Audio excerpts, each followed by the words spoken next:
Ciao Milanisti, it's your boy Kush in the Milan corner. Alright, so the Rossoneri get back to the Champions League for the first time in 7 years, so I thought I'd go ahead and compile my greatest AC Milan 11. It's been a while since I put out my last video, so let's dive right into it. But before I kick things off, make sure to hit that subscribe button if you haven't already. Hit the bell notification so you can watch the Milan Corner videos as soon as I upload them. Alright, so this is gonna get a little bit controversial now. I don't want you guys to click off the video when you see the goalkeeper that I picked, but the player that I'm gonna go with is number 99, Gianluigi Donnarumma. The first Milan game that I watched from kickoff to final whistle was the Champions League final against Liverpool in 2007. And this team is gonna be from that point onwards. Now, I know what you guys are thinking. What about Dida? What about Abbiati? Yes, those two guys are more decorated, have won more trophies than Donnarumma, but we have never had a goalkeeper of the caliber and skill level as Gianluigi. Both Dida and Abbiati get an honorable mention, but Milanisti, neither of those two guys were of the quality and skill level that Donnarumma is. And in the role of the right back, these three are my honorable mentions. Yes, you'd be surprised to see Cafu there. You would say that Cafu should be in the starting lineup. He's a World Cup winner, won a Champions League with Milan.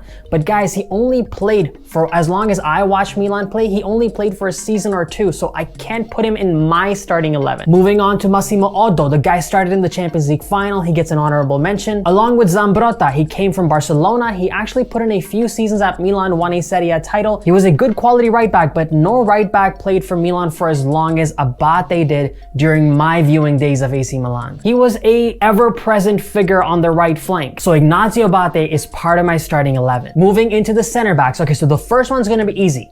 Alessandro Nesta. There's no question about it. The guy moved to Milan, won multiple Champions League, won multiple Serie A titles, a legend of this club. The second center back that I'm gonna put is actually going to be Paolo Maldini. I won't be putting Paolo Maldini as a left back because the days that I watched Milan play, Paolo Maldini had pretty much moved away from that left back role and he started playing as a center back alongside Nesta. So Paolo Maldini naturally is in the starting 11. I mean, guys, let's keep it real. The guy's won 5 Champions League titles. I think he's won more Champions League titles by himself than the entire Serie A combined. The honorable mentions in this department are naturally going to be Thiago Silva. I debated this for a long time. Should I put Thiago and Alessandro Nesta as the center backs and push Maldini to the left? So he gets an honorable mention. Guys, yes, Alessio Romagnoli did not have his best season last season, but since the 2015-16 season, Romagnoli and Donnarumma were our little beacons of hope. When that Milan, when the banter era was at its penultimate,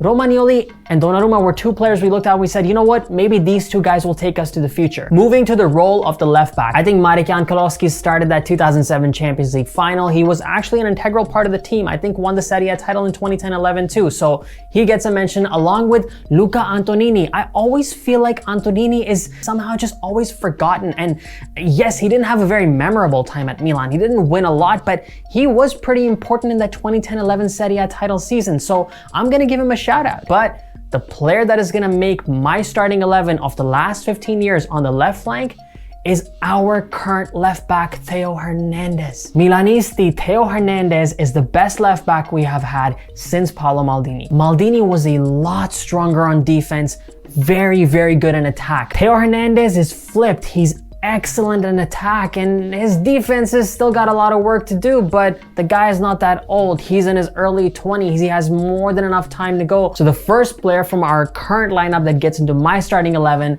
is Theo Hernandez. Okay, so moving this into the double pivot midfield, we have Bennacer and Kessie right now. So here are the players that I'm gonna put in there. Andrea Pirlo has to be there. Now, I don't know what is up with Pirlo. I don't know why he pretends that his time before his beard didn't exist. I don't know why he thinks that his days with Milan didn't exist. Let's be real, you won the same amount of Champions League titles with AC Milan in 4 years than Juventus has in its entire history. So don't just forget about us, bro. We exist too, Andrea. And the first honorable mention in this role is going to be Massimo Ambrosini. Guys, Ambrosini was Milan's captain after Paolo Maldini retired. Somehow, we just sort of undervalue his input to the club and the amount that he won with this team. Alongside a current player, Ismail Bennacer. The creativity that Bennacer offers in the midfield is something we haven't seen in a long time, and let's be real, I have a little bit of a bias. He's my favorite player on this team, so he has to be in my top 11. Now, alongside Pirlo, this is where I think I'm gonna catch a lot of heat from you guys. So the player, the defensive presence that I'm gonna go with is not gonna be Gennaro Gattuso. it's actually going to be Franck. I'm sorry, hear me out, I get it. I know it has to be Gattuso, I actually get it. But here's the thing, what Franck did last season for Milan, he led this team that hadn't played in the Champions League for 7 years, dragged and carried them into second place. What he did against Atalanta in the final match day, the composure that he kept to take Milan into the Champions League after almost a decade, I have to respect that. And Milanisti, I kind of want to create a little bit of a fusion of the current players and the old players. So naturally, there are 2 honorable mentions for this role.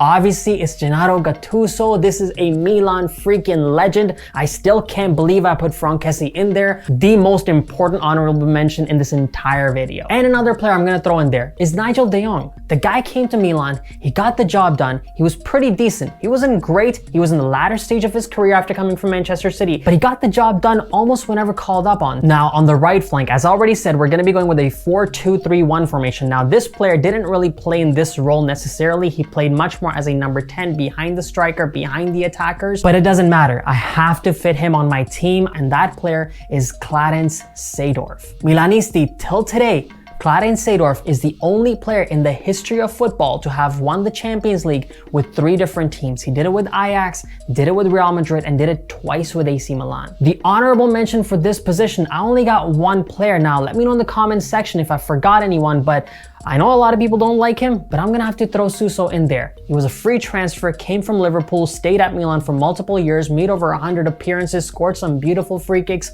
some beautiful goals, assisted a bunch, and I like Suso. I thought he was a good vibe. I thought he was a happy player. So Suso gets my respect. He's an honorable mention. And I'm gonna switch right over to the left flank. Milanisti, this guy is a legend, not just of AC Milan. He's a legend of the sport of football. If he had maintained his ability to train, if he had been a little bit more focused, a lot of the current guys look back at him and say, he's the reason we're footballers. The most skilled player I have ever seen, it has to be Ronaldinho. He only spent a few seasons at Milan, but he's one of the greatest footballers to have ever played this sport, so he absolutely gets into my top 11. And just like the right flank, for the left flank too, also there's only 1 honorable mention. After Shevchenko left, there was Kaká. After Kaká left, there was Pato. And while Pato was here, another star seemed like was being born, and that was Stefan El Shaarawy. It didn't quite work out, but he did give Milanisti a lot of good memories after the retirement and the moves of some of the star players. So Stefan El Shaarawy also gets an honorable mention. All right, so moving to the central attacking midfield role now. Milanisti, this guy is a Milan legend, an idol for a lot of the fans watching the last superstar player that we had. It has to be Ricky Kaká. Instrumental in winning us the Champions League, won the Ballon d'Or in 2007, beating out Cristiano Ronaldo and Lionel Messi in the process. Milanisti, this guy was a phenomenon. Arguably the greatest central attacking midfielder to play for Milan, the number 22, Kaká, gets in my starting 11. And a couple soft honorable mentions for this position. I can't even name these guys and put them in the same light as Kaká, but I'm gonna have to throw Prince Boateng a little bit of respect there. Jack, along with Romagnoli and Donnarumma, was one of those positive players that when he was playing, you had a little bit of hope that maybe Milan will get those 3 points during that terrible banter era. The final role to be filled up front in attack. So Milanisti, Andrei Shevchenko is the second highest goal scorer in the history of this club. He is by far one of the greatest players to have ever played the sport, one of the greatest strikers ever for AC Milan, but he's not going to be in my top 11. Here's why. When I started watching Milan, he had already bounced.